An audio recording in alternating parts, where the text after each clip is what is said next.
오늘 말씀 중에 하나님을 기쁘시게 하는 자라는 말씀이 나오죠. 하나님을 기쁘시게 하는 자. 여러분, 이 말씀보다 더 좋은 말씀이 없어요. 너무너무 좋아요. 여러분, 이 말씀보다 더 짜릿한 이런 감동을 주는 말씀이 어디 있습니까, 여러분? 하나님을 기쁘시게 하는 자. 저와 여러분이 마지막까지 정말 주님 나라 갈 때까지 우리 주님의 은혜로 옮겨지기 전까지 이 에녹처럼 하나님을 기쁘시게 하라는 그런 증거를 갖게 되시기를 축원합니다. 믿음으로 살다가 떠난 증거가 반드시 우리 삶에 있어야 돼요. 아브라함도 믿음으로 살다가 증거가 있고, 또 사라도 그러고 아벨도 그러고 노아도 그러고 모든 분들이 다 믿음으로 살다가 떠난 증거가 다 그의 삶 속에 있지요. 저와 여러분의 삶 속에서도 믿음으로 살다가 떠난 그런 증거가 분명히 있게 되기를 축원합니다. 자, 그렇다면 에녹은 무엇으로 하나님을 기쁘시겠습니까? 성경은 그것을 동행이라 그렇게 얘기합니다. 에녹은 하나님과 동행함으로 하나님을 기쁘시게 했다. 하나님과 동행하는 것은 하나님을 기쁘시게 해드리는 최고의 방법인 줄로 믿습니다. 하나님과 동행하는 것은 하나님을 기쁘시게 해드리는 최고의 방법, 최선의 방법이에요. 저는 그런 생각에서요, 40년, 50년 동안 부부 생활하면서 함께 동행하기도 힘들 때요, 어떻게 이렇게 300년 동안 하나님과 동행했을까? 실로 놀라운 일이 아닐 수 없어요. 여러분, 두 사람이 함께 동행하기 위해서는 생각도 같아야 되고, 또 마음도 같아야 되고, 또 모든 뜻이 다 같아야 돼요. 부부들이 왜 갈등을 일으켜요? 생각이 다르고 모든 뜻이 다르니까 그렇게 갈등을 일으키는 거예요. 그럼에도 불구하고 부부가 서로 함께 한 뜻을 이루며 그리고 한 마음을 가지고 살아가면서 마음을 하나 되어서 살아가는 거죠. 어느 부부가 처음부터 맞이는 부부가 어디 있겠습니까? 저는 가끔 가다가 연예인들이 생각 차이로 헤어졌다, 그 말을 들으면 기분이 영 안 좋아요. 세상에 어떤 부부가 처음부터 생각이 하나요, 마음이 하나요, 뜻이 하나가 되거죠. 결혼한 부부가 여러분 어디 있어요? 자기들만 그러면 생각이 틀려서 다 이혼하고, 우리는 생각이 틀려도 같이 사는 거 아니잖아요. 우리는 같이 함께 살면서 생각을 하나 되게 만들고 서로 그리고 이해하고 그리고 서로 그분의 모든 것을 존중해주고 그리고 그의 삶을 존중해주면서 우리가 하나가 되는 거 아니겠습니까? 아모스 3장 3절에 두 사람이 뜻이 같지 않는데 어찌 동행하겠으며 그랬어요. 두 사람이 뜻이 같지 않는데 어찌 여러분 동행하겠습니까? 반드시 한쪽은 십자가를 져야 되고 반드시 한쪽은 생각을 죽여야 돼요. 그리고 반드시 한쪽의 생각을 맞춰야만이 동행할 수 있는 거예요. 저는 에녹이 하나님과 300년 동안 동행했다는데 정말 놀랍다. 어떻게 동행했을 것 같아요, 여러분? 자기의 생각을 주장하면서 자기의 생각하고 싶은 거 다 하면서 아니에요. 철저하게 자기의 생각을 죽이고 철저하게 하나님의 말씀에 복종했을 때에 300년 동안 동행하는 놀라운 삶을 살게 될 줄로 믿습니다. 그래서 하나님과 동행 정말 중요합니다. 동행하지 않고서는 하나님을 기쁘시게 할 수가 없다는 거예요. 그래서 저는 하나님과 동행을 하나님과 관계라 이렇게 제 스스로가 생각하고 하나님과 관계 맺고 살려고 노력합니다. 어느 누구도 그 사람과 동행을 하기 위해서는 관계를 맺지 않고서는 동행할 수 없습니다. 여러분, 관계가 없는데 어떻게 동행해요? 여러분, 뉴스 보시죠. 가끔 가다가 전혀 모르는 사람끼리 만납니다. 만나서 뭐 하죠? 자살해요. 동행할 수 없어요. 모르는 사람들끼리는 절대로 동행할 수 없습니다. 평소에 늘 관계를 맺고 사는 사람들이 먼 여행을 동행할 수 있는 것이고, 먼 길을 동행할 수 있는 것이고, 그리고 어려움을 함께 동행할 수가 있는 거예요.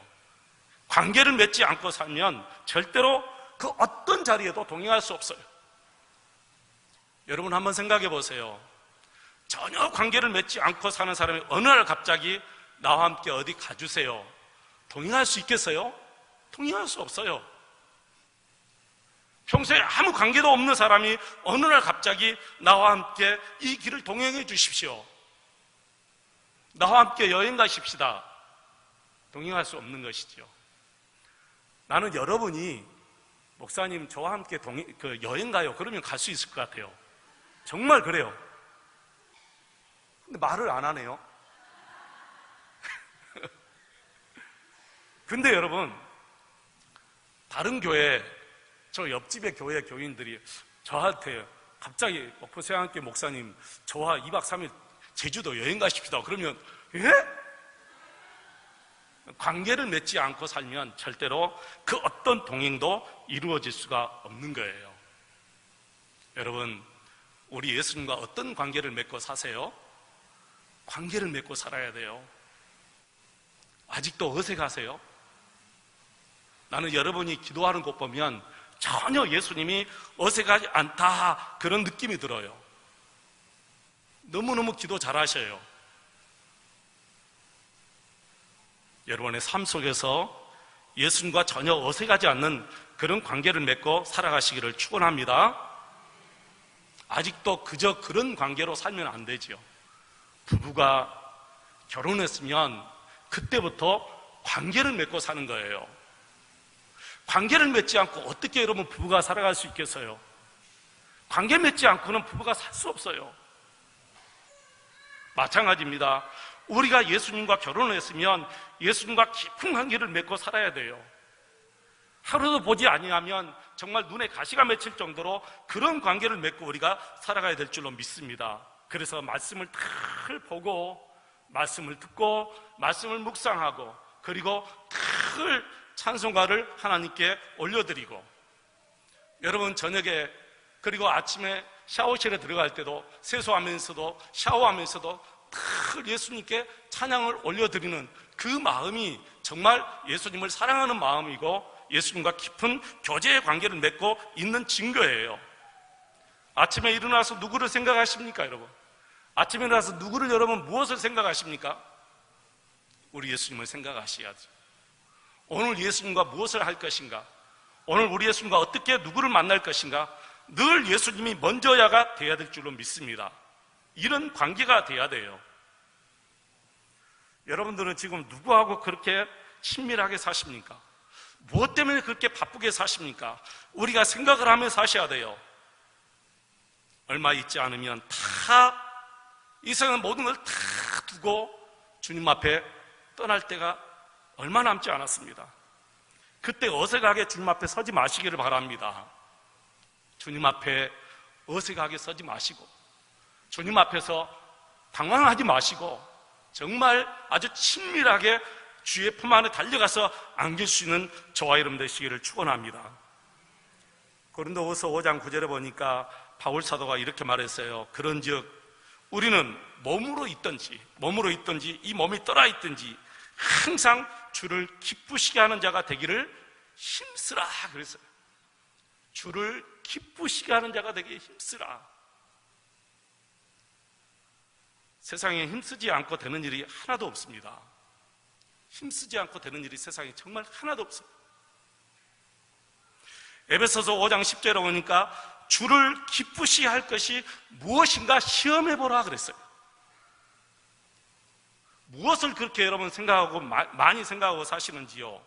주를 기쁘시게 하는 것이 무엇인가 생각하고 시험하면서 살라는 거예요. 내가 어떻게 하나님을 기쁘시게 할까? 그거 생각하며 살라는 거예요. 그러기 위해서는 반드시 하나님을 기쁘시게 할 때는 동행해야 돼요. 하나님과 동행하지 않고서는 그 누구도 하나님을 기쁘시게 할 수 없는데, 하나님과 동행하기 위해서는 반드시 관계를 맺고 살아야 된다는 거, 관계. 부모와 자식으로 살면서 깊은 관계를 맺지 못하고 사는 부모와 자식이 가끔 있지요. 여러분 그러죠? 부모와 자식으로 살면서도 그냥 법적으로 부모와 자식이지 실제로는 남남처럼 살아가는 부모와 자식들이 많아요. 그건 관계가 맺지 않기 때문에 그래요. 법적으로는 관계죠. 부자지간의 관계예요. 그러나 실제로 삶 속에서는 전혀 관계가 이루어지지 않아요. 여러분 부부도 마찬가지예요. 법적으로는 부부인데 실제 삶 속에서 보면 부부가 아닌 것처럼 그렇게 살아가요. 전혀 친밀함이 없어요. 여러분 부부도 친밀하게 살아야 되지 않아요? 마찬가지입니다. 우리 예수님과의 관계도 우리가 정말 친밀하게 사는 그런 관계가 분명히 이루어져야 돼요. 저는 우리 한국 교회를 보면서 너무너무 안타까워요. 정말 가슴이 미어질 때가 있어요. 교인들이 너무너무 기도도 잘하고 봉사도 잘하고 모든 걸 다 잘하는데 주님과 전혀 관계를 맺지 않고 사는 거예요. 이게 너무 안타까운 거예요. 어떨 때는 가슴이 미어질 때가 있어요. 저렇게 잘하는데 왜 주님과의 관계는 아무것도 없는가요? 마치 기계처럼 그렇게 살아가는 거예요. 신앙생활을 마치 기계처럼 그렇게 생활하는 거예요. 기계는 컴퓨터에 입력된 대로 때가 되면 돌아가요. 그리고 때가 되면 스톱해요. 아무 의식이 없어요. 아무 느낌이 없어요. 컴퓨터에 입력된 대로 기계가 돌아가고 스톱하고 그리고 모든 물건을 다 생산해내요. 기계는 다 모든 물건을 그렇게 예쁘게 포장까지 다 해줘요. 우리 한국의 교인들이 그래요. 아무 느낌이 없어요. 아무 생각이 없어요. 우리 예수님과 아무 관계도 없어요. 근데 어떻게 교회 모든 일은 그렇게 기계가 모든 물건을 생산해내듯이 그렇게 잘 만들어 갑니까, 여러분? 교회 프로그램은 왜 그렇게 잘 되어 갑니까? 근데 주님과의 관계는 전혀 없어요. 우리 예수님은 이거 기쁘지 않는다고 했어요. 우리 예수님은 열매를 기쁘다고 했어요. 열매 맺는 것을 기쁘다고 했어요. 이 모든 것은 다 열매가 아니에요. 그냥 물건 생산해내는 거예요. 진짜 열매는 여러분이 예수 그리스도 안에서 붙어 있어서 예수 그리스도와 함께 먹고 마시며 교제를 누리며 거기에서 나오는 삶의 열매를 정말 우리 예수님이 기뻐하시고 좋아하신다는 거예요. 여러분의 삶이 기계가 되지 않고 여러분의 삶이 열매가 되시기를 주의 이름으로 축원을 드립니다. 에녹은 바로 그런 삶을 산 거예요. 삶 속에서 정말 예수님의 말씀에 순종하며 그 예수님의 말씀에 순종하는 삶의 열매를 나타내서 결국에는 하나님께 기쁘시게 하는 증거를 받았는데 정확하게 성경에 보니까 옮겨지기 전에 하나님께서 에녹을 옮기시기 전에 그랬어요. 정말 중요한 말씀이에요. 천국에 가면 다 변화돼요. 천국에 가면 다 변화돼요. 근데 우리가 이 땅에서는 전혀 변화가 안 되는 삶을 살아요. 이 땅에서 우리가 변화된 삶을 살아야 돼요. 이 땅에서 삶의 열매를 맺고 살아야 돼요. 그런데 성경을 보니까 에녹이 왜 이렇게 갑자기 하나님과 동행하게 했을까? 에녹이 왜 갑자기 이렇게 하나님과 깊은 관계를 맺고 살았을까? 이유가 나와 있습니다. 창세기 5장 22절 말씀 한번 보시겠습니다, 여러분. 창세기 말씀을 한번 여러분 보시기 바랍니다.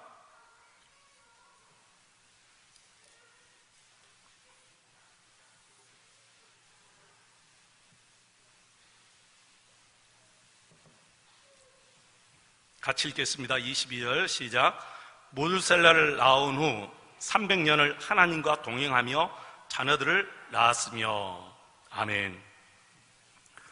무두셀라를 낳은 후부터 에녹이 하나님과 급격히 관계를 맺고 하나님과 동행하기 시작했어요. 왜 그랬을까요, 여러분? 무슨 일이 있었을까요? 무두셀라를 낳고 난 다음에 에녹이 낳은 것은 아니죠. 에녹의 아내가 낳겠죠. 근데 분명히 에녹은 무두셀라를 낳은 후부터 하나님과 관계를 맺고 동행하기 시작했다는 거예요. 그것은 바로 하나님의 심판을 두려워했다는 거죠. 하나님께서 에녹에게 하나님의 심판을 보여주셨어요. 무엇으로 보여주셨느냐? 환상으로 보여주신 것이 아니고 바로 이 무드셀라 이름의 뜻을 그렇게 하나님께서 지어주신 거예요. 무드셀라 이름의 뜻은 이 아이가 죽으면 하나님의 심판이 있다라는 의미예요. 이 아이가 죽으면 반드시 하나님의 심판이 있다. 환상으로 보여준 게 아니에요. 우리처럼 말씀을 통해서 에녹도 하나님의 계시를 받은 거예요. 여러분, 환상보다 더 정확한 것은 하나님의 말씀이에요. 꿈보다 더 정확한 건 하나님의 말씀이에요. 저는 꿈을 중요하게 생각하지 않아요. 꿈 꾸면 바로 잊어버려요. 근데 어제 같은 꿈은 진짜 잊어버리지를 않아요.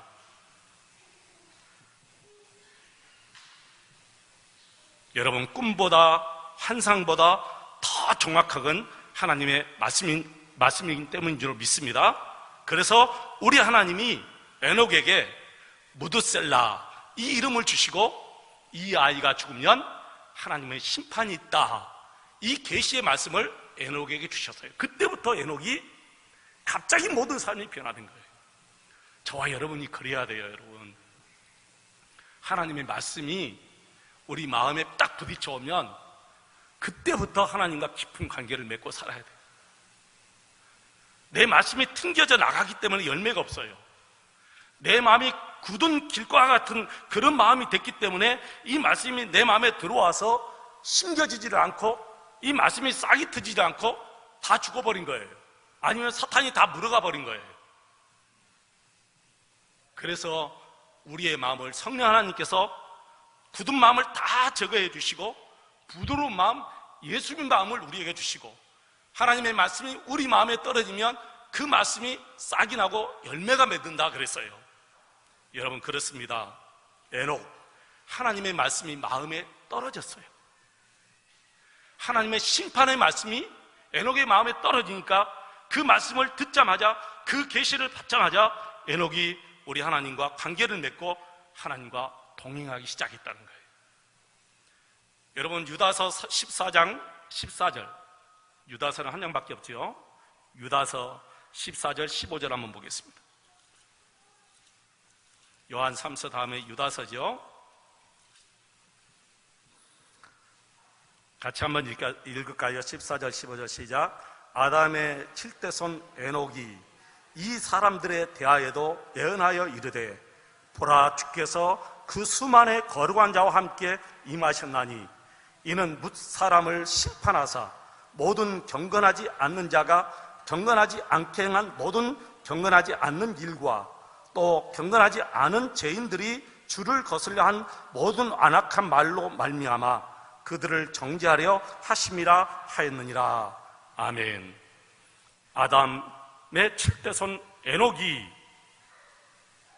당시 사람들에게 뿐만 아니라 저와 여러분에게도 하나님의 심판이 있습니다라고 외친다는 거예요. 간곡하게 외친다는 거예요. 하나님의 심판이 있습니다. 경건하지 않게 사는 자는 다 하나님의 심판을 받습니다라고 에녹이 외쳤다는 거예요. 여러분, 하나님의 말씀의 계시를 받고 하나님의 심판에 대한 두려움 때문에 에녹이 하나님과 관계를 맺기 시작하고 하나님과 동행하기 시작했습니다. 근데 여러분, 에녹이 그 아들 무드셀라가 언제 죽을지는 전혀 모르잖아요. 그러죠, 여러분? 언제 죽을지 몰라요. 하나님이 그것을 계시해 주지 않았어요. 이 무드셀라의 죽음은 하나님이 계시해 주지 않았어요. 그러니까 이 아이가 언제 죽을지 몰라요. 나이 들어서 죽을지, 젊어서 죽을지, 아니면 몇 살 먹고 죽을지. 그러니까 에녹이 그때부터 하나님과 관계를 맺고 하나님을 기쁘시게 하는 그런 삶을 산 거예요. 여러분, 마찬가지예요. 우리 예수님의 재림이 언제 올지 몰라요. 여러분, 내일 올지 모레 올지, 예수님의 재림이 1년 후에 올지 아니면 10년 후에 올지, 우리가 죽고 나서 올지, 우리 예수님의 재림은 언제 올지 모르기 때문에 이 에녹처럼 하나님의 심판이 반드시 예수님의 재림 때, 무서운 예수님의 재림 때 하나님의 심판이 있잖아요. 그 심판을 우리가 에녹처럼 외쳐야 돼요. 하나님의 심판이 있습니다. 우리 예수님의 재림하시면 하나님의 심판이 있습니다. 이렇게 간곡하게 하나님의 심판을 외쳐야 되는데, 우리에게는 그게 없어요. 왜 없을까요? 맞습니다는 확신도 없고 우리 예수님께 대한 관계도 없고 우리 예수님과 동행하지 못하기 때문에 이런 외침도 우리에게는 없는 거예요. 예수님의 재림하시면 무서운 하나님의 심판이 있습니다. 성경에 분명히 그렇게 말씀하셨어요. 예수님이 재림하시면 하나님의 백보자 심판이 있는데 그 심판을 감당할 수 없어서 사람들마다 산아 나를 좀 가려다오, 바위야 나를 좀 숨겨다오, 그렇게 외치는데 하나님이 다 찾아냅니다. 바위 속에 숨어있는 사람 찾아냅니다. 굴 속에 숨어있는 사람 찾아냅니다. 어디에 숨을 수가 없어요. 하나님이 다 찾아내서 하나님께서 다 그 행한 대로 다 심판하시기 때문에. 그래서 우리는 예수님의 재림이 언제일지 모르기 때문에